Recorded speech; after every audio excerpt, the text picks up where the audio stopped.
Punarabhijananam punarabhimaranam punarabhijanani jadhare shayanam.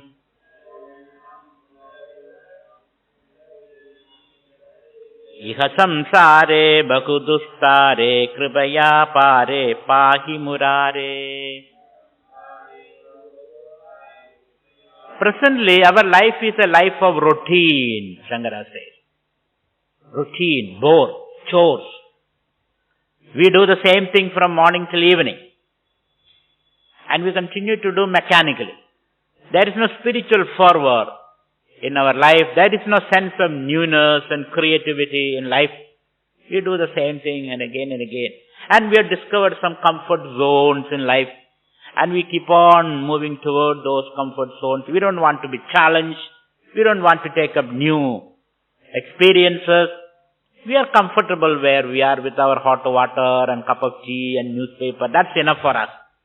We don't want to take on new challenging experiments. So that routine, bore life is described by Shankara as samsara. Samsara means like a wheel.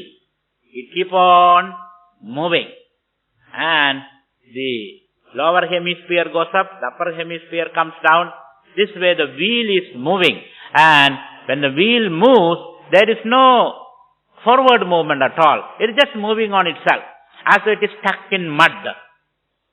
That's our life. Actually, the life should move forward, isn't it? Doesn't move forward. It is stuck in the mud. And then it makes a lot of noise, but it never moves. Our life also is like that. We continue to do the same thing. What are things we do? We are born. We grow. First vertically, then horizontally, all kind of growth. And then we become old. We produce a couple of stupid people like us. And then finally you die. What else are you doing? And in between we sleep, we eat, we fight. This is all what we are doing. There is no escape from this routine, this biological prison. And we are just living as biological creatures. We are not lifting ourselves from that into the spiritual field. And so Shankara says, when are you going to come out of this routine? You seem to have stuck in this routine. Punarabhijananam, punarabhimaranam, punarabhijanani jadare shayanam. Again and again you take birth, and then again you die. And once you die, again you are taking birth. So there is no purpose is served in all these rigmarole, circus. You go on and on doing the same thing. No purpose is served, but we have no other escape. You have to keep doing it. You have an escape. Well, since you don't have escape, you keep doing it, isn't it? People tell me, Swamiji, what can I do? I got lost in this. If I heard you and knew you before, I would not have even married. Now I cannot help it. Then I say, you give up everything, come with me. How can I do that? I have got my wife, children, and I am already married. Let me finish this life like this. Next life. But next life you continue to do the same thing. At that time if I say, before your marriage and come, okay, come on. No, that's not possible. I need some experience in life. Without experience, how can I come with you? This way, you delude yourself in a million and one ways. Shankara says, Punarabhimaranam, punarabhijananam, punarabhijanani jadare shayanam. Iha samsare. This is called samsara. The wheel which is stuck in mud. The wheel of life. And the two spears of the wheel is birth and death. And of course, Shankara gives lurid description somewhere else. The problems of a fetus, baby in the womb. Lulida vabu. Inside, the child is suffocated, floating in that fluid in the womb and suffocative life. Then it comes out. Again it is in the filth. It is not a happy experience. And all the mosquitoes and flies and then all that. Then slowly it grows. Up to 21 years it is all okay. Growing is a pleasant experience. After 21, growth also is over.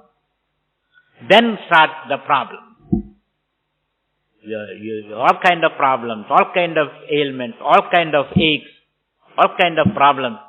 Up to the end of your life, you suffer. And then you say, Bhagavan, Prahimam, Trahimam. This is our wailing cry. So, Punarabi Jananam, Punarabi Maranam, Punarabi Janani, Jatade Shayanam. Again you have to come back. Iha samsare bahudustare. I am stuck. I am stuck in this. I don't seem to have any escape. I am stuck. How do I come out of it?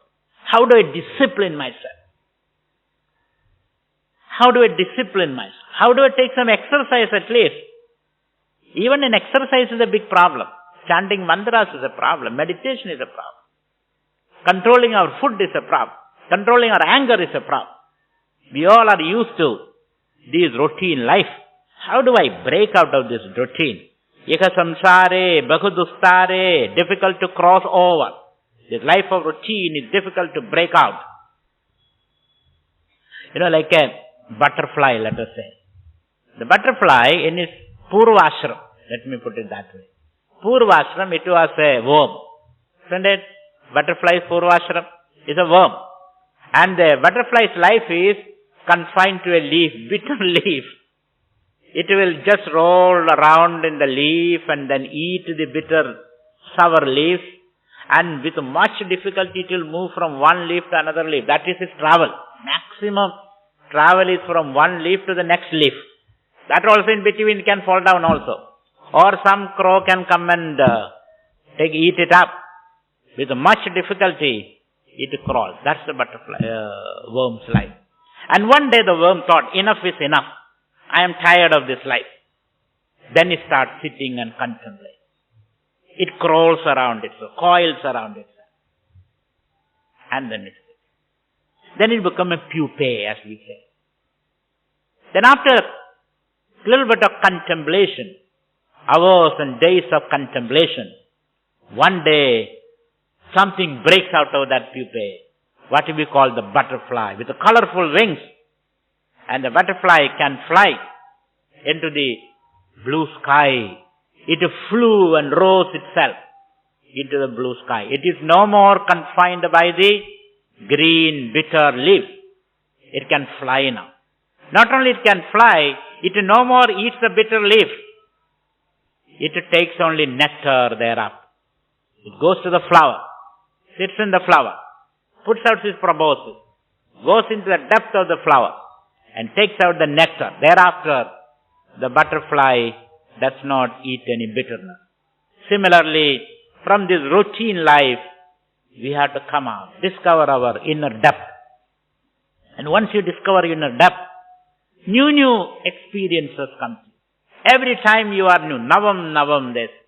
Every time you are new, everything you do in a new way. Even when you make a cup of tea, it is in a new experience for you, not the routine experience. With so much attentiveness and alertness you do that, as though you are offering it to the Lord, as though you are exploring your inner potential, self. Even when you make a cup of tea, fix a breakfast, it is a spiritual experience thereafter for you. Break out of this routine, know yourself, and respond to the challenges from the depth of your awareness. Iha samsare bahudustare, kribaya pare pahimurare. O Lord, lift me from this routine. Kribaya, by your compassion, lift me from this routine. And how does he lift you from the routine? How did Krishna lift Arjuna from the routine? By giving him knowledge, by loving advice, giving him self-knowledge. The Lord could lift Arjuna from the routine life. Kribaya pare pahimurare. O Lord, have pity on me and lift me from this routine life. Next. Riddhya charpada virajita kandhaha punya vivarjita pandhaha yogi yoga niyojita chittaha ramade balonmattavadeva. So Shankaracharya was a votary of symbol life. Because if you accumulate more and more, life becomes a boring and difficult experience. So have a symbol. Simplify your life, he says. And for that he gives some examples here. Here is a person Hridya charpada virajida kantha. Kantha means his shoulder. The shoulder is covered by, what is covering his shoulder with? Covered by, not by costly silk costumes. He goes around, picks up the pieces of clothes from the road. People throw out. Hridya means the road. Charpada means stone pieces of clothes. And he gathers that and stitches them together and makes a very colorful blanket for himself, a shawl for himself. But others have rejected, become wealth for this man. You must have seen some artists like that. They go around, collect these newspapers or broken pieces of metal. They collect and they beautiful art pieces they make. Because they see something very beautiful in that. What we see is dirt and junk. They see beautiful things. So it's all in your vision. So this man sees meaning in everything. So he picks up these small things and then, or like an Ayurveda doctor. When they come to your house, they don't sit in the house. They go around to the property. And then they collect all the little herbs and all that. And they make a beautiful medicine out of it and gives to you free. They don't take anything. So similarly he says, Hridya charpada virajita kandaha, piece and torn pieces he gather and stitch them up and make a garment for himself and is happy about that. So what is rejected by you become a useful thing for this person. And he sees a meaning in everything. And then punya vivarjita panda. And his path is free from judgment. He walks a path of life free from judgment, punya and apunya. We all the time judge others. Of course, in the process we forget to judge ourselves. So we all the time judge others. How do we judge? Oh, he's a good man. He's a bad person. So this extreme likes and dislikes. And you give a moral whitewash to that. You whitewash it morality. Oh, I am talking moral principles. You are not. Whenever it is convenient, you become moral. Otherwise, you are immoral. So he says you criticize others unnecessarily. And you say he is good, he is bad. As long as he is good to you, you say he is good. When he is bad to you, he is a bad. So it all depends upon your ego standpoint. From your ego standpoint, you criticize others. So whenever somebody says he is a good man, understand, he has done something good to him. That's why he is saying. Tomorrow, if he does something good to the other person, he is a bad man. So all the time we live a life of judgment, continuous judgment, and that kind of a life creates conflicts in us. Who are we to judge another person? Only God can judge. And the thing is, the truth is, God does not judge anybody. God says, all are my children. And among your children, will you say, one is good, one is bad? You won't. You won't say. They are all my children. And you will be with the bad child. You will say, good man, good boy, he can take care of himself, isn't it? So just as a mother does not judge her children, similarly, a spiritual person does not judge anybody. If at all he judges somebody, he will say, he also is Satchidanand. He also is a drop from the oceanic consciousness. You will see only the good in the other. And you will pray that everybody become good. Loka samasta sujano bhavantu. The spiritual person avoid judgment as much as possible. Extreme reaction as much as. That's the meaning of punya vivarjita panta. His path is beyond the duality of good and bad. He has reached a space where there is no good doing and bad doing.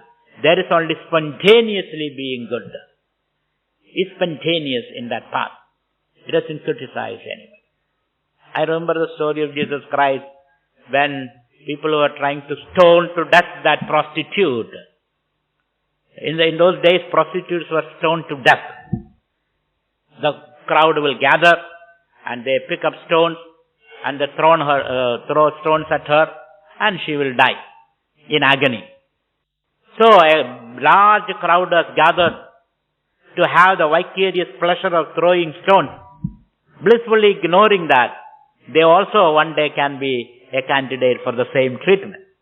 So when this has happened, Christ walks in, and he said in his quiet voice, he said, "Stop.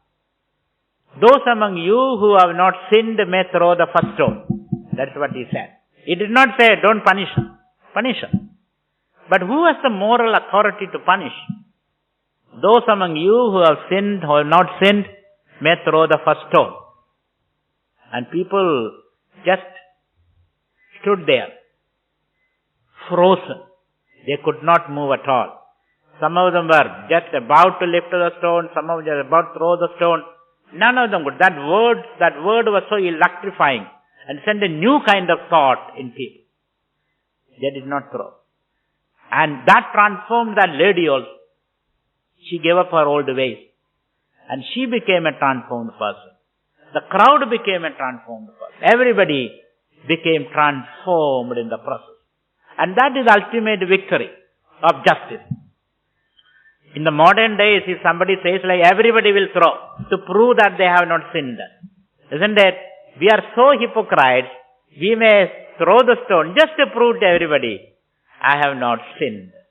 On those days at least, people were honest. If they are sinners, they will admit. Nowadays even we don't do that too.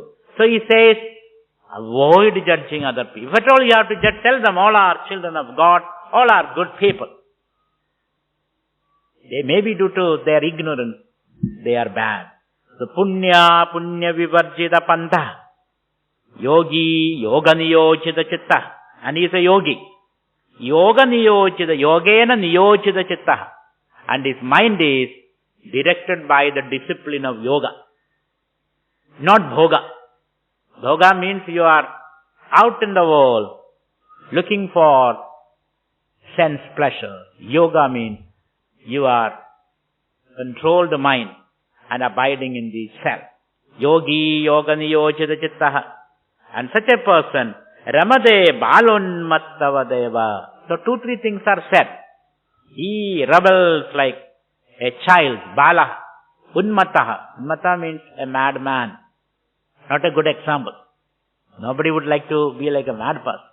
So Shankara says a wise man is like a madman. Meaning he is not following the rules. He is beyond the rules. A madman he doesn't follow the rules. Nor a child follow the rules. Rules of ordinary rules. Don't do that, don't do this. Doesn't follow that. His actions are all spontaneous. A spontaneously right action. So 3 disciplines. 1, you make use of available resources. 2nd, don't judge others. Accommodate everybody. 3rd, cultivate your inner life and try to come to abide in the inner self. By these 3 methods, you will be able to gain the status of a child. Childlike happiness you get without any worry or stress. Continuing. Kastum koham kuda ayatah kame janani kome tadah iti paribhavaya sarvamasaram vishwam tektva sapna vicharam. This we'll see tomorrow.